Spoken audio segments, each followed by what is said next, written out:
Just like every family, each community is special and unique in their own ways. For 3 generations, our family has been honored to serve the Berrien Springs community.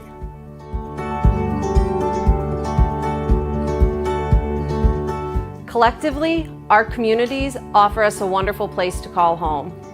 And celebrating them individually and exploring what makes them exceptional is what we're here for today. Thank you for letting us be a part of your family and community. Today we're exploring Berrien Springs, but let's keep walking with Matt Malone in Y Country.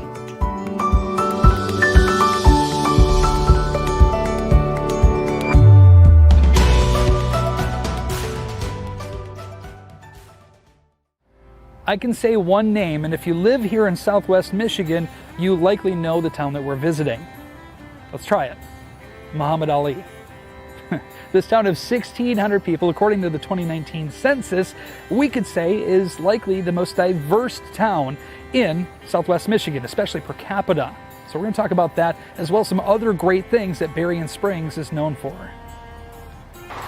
Founded in 1831, partially named after the county that it's in, Berrien County, and also partially named after some of the mineral springs that were also located in the area at that time, roughly around 1830.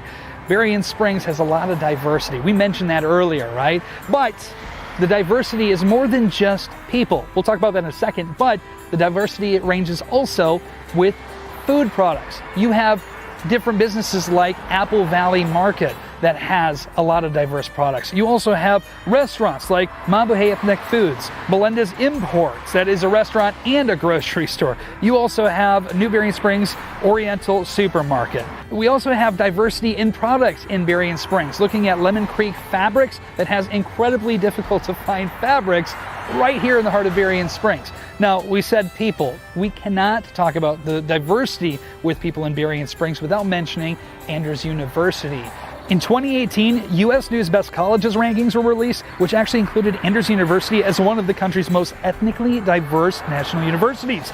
3,400 students roughly annually attend Andrews University. Now, with that, most of the 50 states are represented there. But what's really cool about Andrews University diversity statistics is the fact that 100 countries and territories around the world are represented.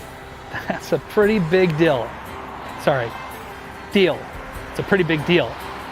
And since we're talking about dill, let's talk about the history of pickles in Berrien Springs. More specifically, Southwest Michigan as a whole. And we know that pickles are cucumbers, right? Well, in 2016, pickling cucumbers in Michigan were at a $47 million crop value. Now, this industry in Michigan actually predates even World War I, where they were producing tons of pickles and tons of pickling cucumbers here in the region. Now, this is one of the crops that actually helps us claim our extremely diverse farmland, second only to California.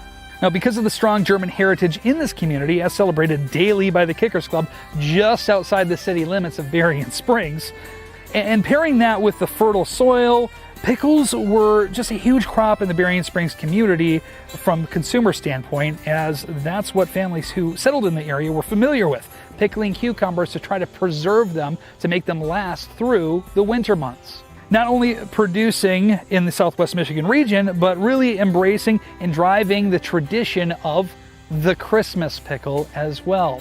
Now, I could talk to you a little bit more about the Christmas pickle and actually the pickle festival here in Berrien Springs that kind of stems from that, but instead of me doing it, let's invite Kelly from the Pickle Festival.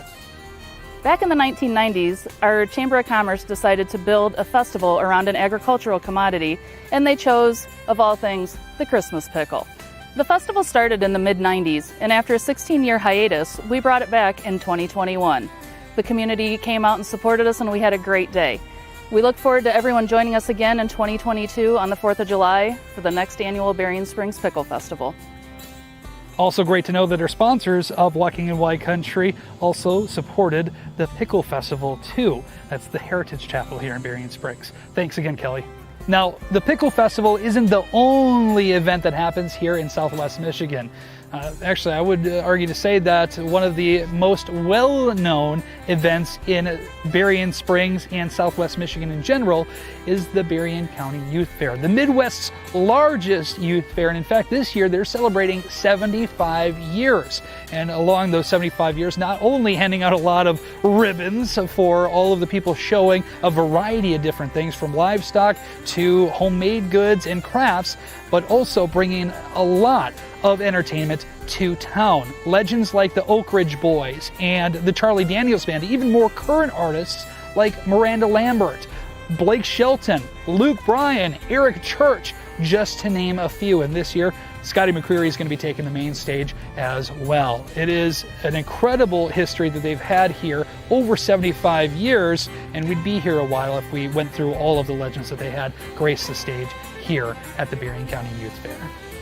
In 1970, this courthouse in Berrien Springs was actually named a historical building because this courthouse in Berrien Springs was actually the oldest courthouse in the state of Michigan. Interesting to know as well, from 1837 to 1894, this was actually the county seat for all of Berrien County, moving from St. Joe and Niles to the more central location. Unfortunately, around 1894 is when they kind of outgrew space for all of the records and even space for representatives, and unfortunately they did have to move it from Berrien Springs back to St. Joe. You know, many people may not know this, but Lake Chapin is actually a man-made lake. Pretty interesting to know that the St. Joe River was actually dammed, and then that was used to power electricity for many things, but one of the things actually happened to be an electric train that used to run from Elkhart through Mishawaka, South Bend, Berrien Springs, all the way up through St. Joe. But as the industry continued to evolve and automobiles began to be a little bit more prominent for us as regular civilians, the train kind of went out of commission roughly around the 1930s. But the bridge, you can still see the remnants of that standing here in Lake Chapin. And what else is really cool here is the fact that Berrien Springs now officially has a kayak launch. As you can see, I used it to get out here on the water right now. Berrien Springs, my first home here in Southwest Michigan. I can still remember the fall driving and having to roll all the windows down so the smell of the concourse could saturate my vehicle. It's amazing. So if you've never been to Berrien Springs before, or if it's been a while since you've been to Berrien Springs, I strongly recommend that you stop by. Oh, and also AJ's Uptown Bar and Grill, a really great spot for some great people and some great times too. You can take my word for that.